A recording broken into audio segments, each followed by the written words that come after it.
Tervetuloa Myötätuulessa kanavalle ja Ranskaan. Lauantai-päivä rullaa aurinkoisissa merkeissä, kun taitamme matkaa kohti upeaa Dolea. Mittari näyttää hellivää 25 astetta ja tie on lähes tyhjärekoista, joten matkanteko on siis puhdasta nautintoa. Tänään otamme rennosti ja taitamme vain lyhyen 144 kilometrin siirtymän, jotta aikaa jää kunnolla itse kohteeseen tutustumiseen.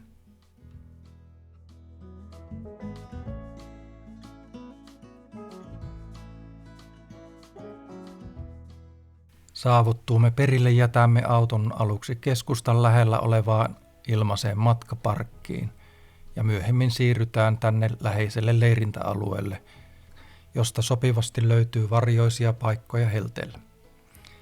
Pieni varoituksen sana kuitenkin isommalla autolla liikkuville. Viimeinen suora leirintäalueelle on todella tiukka ja vaatii tarkkuutta. Kannattaakin ehkä harkita reittiä hieman vastakarvaan tuosta alempaa, jotta välttyy turhalta jännitykseltä ja saa auton perille helpommin.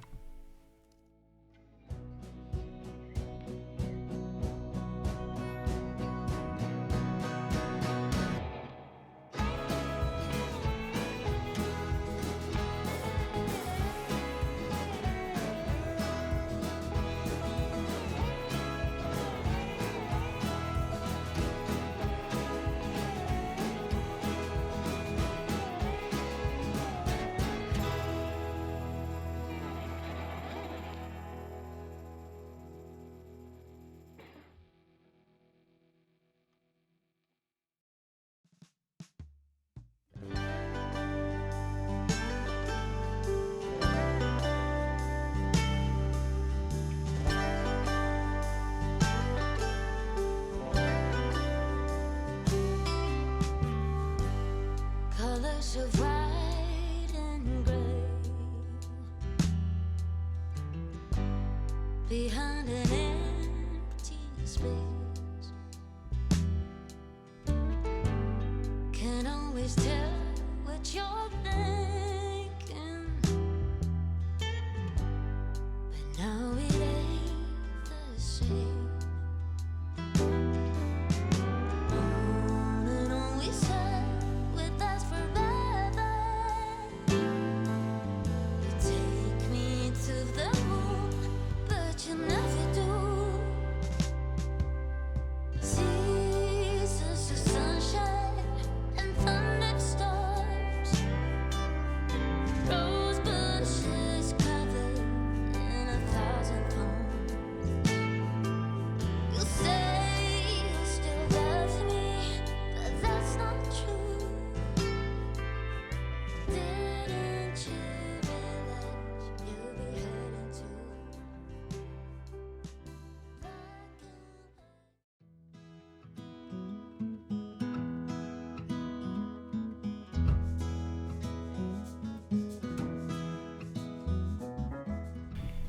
Itse Dolen kaupunki on aivan hurmaava ja täynnä nähtävää.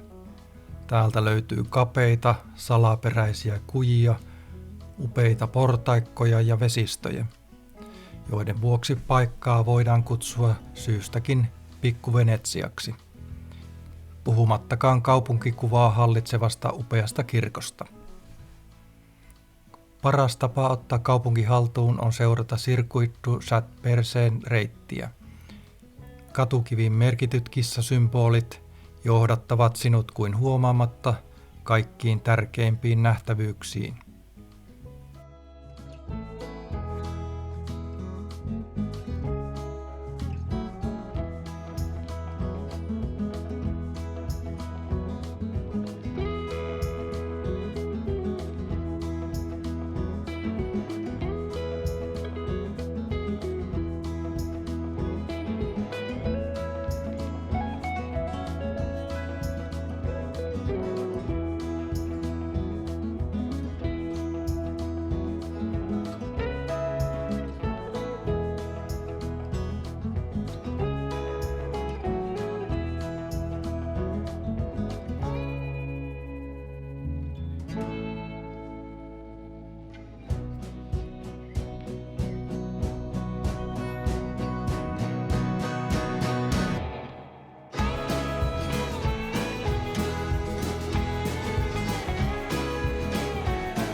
Salaperäinen reitti, kun ei tiedä mihin tämä mennään.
Doleen alue on ulkoilijan unelma, lukuisine siltoineen sekä kävely- ja pyöräreitteineen.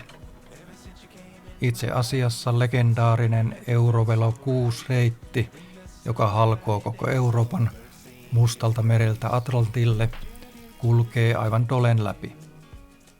Mekin suuntasimme ilta-auringon loisteessa reippailemaan tätä reittiä pitkin.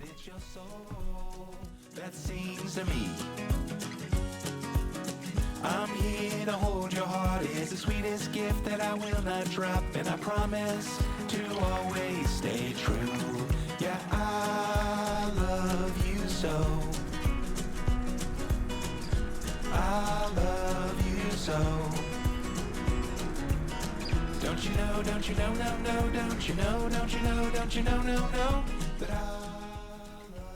Doleen keskustassa olisi ollut vuokrattavana myös veneitä. Tällaiselle kapealle reitille olisi siis saanut lähteä kuka vaan.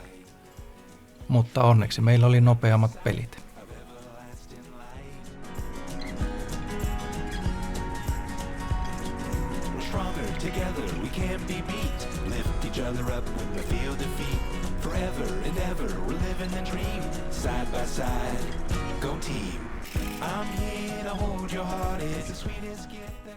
Tässäpä tämä ilmainen matkaparkki, jossa olimme aamupäivällä. Törmäsimme muuten leirintäalueella suomalaiseen pariskuntaan. Nostamme todellakin hattua näille sisseille, jotka olivat pyöräilemässä ja telttailemassa Ranskassa usean viikon ajan. Ja vieläpä täysin luomupyörillä ilman sähköapua.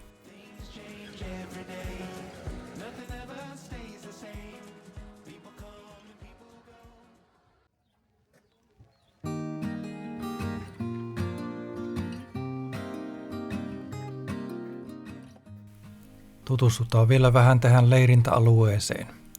Eli Respan rakennuksessa on pikku ravintola sekä mahtava terassi.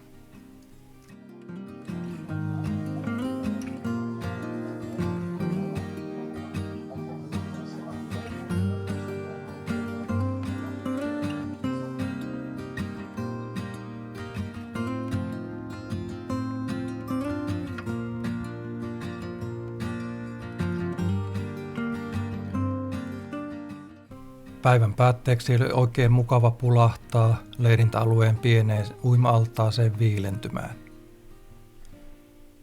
Alueella on peruskuntoiset huoltotilat ja erityisesti suihkujen siisteys jättivät hieman toivomisen varaa. Paikan sijainti aivan keskustan tuntumassa on vertaansa vailla.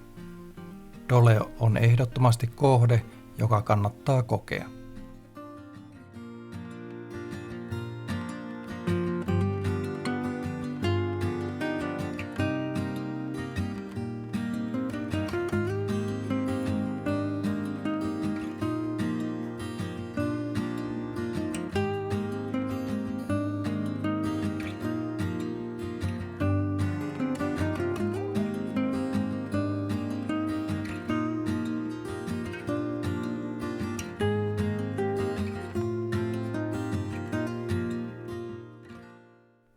Me rauhoitutaan vähitellen nukkumaan ja huomenna jatketaan Ranskan reissua kohti Alsacen viinilaaksoa. Nähdään pian.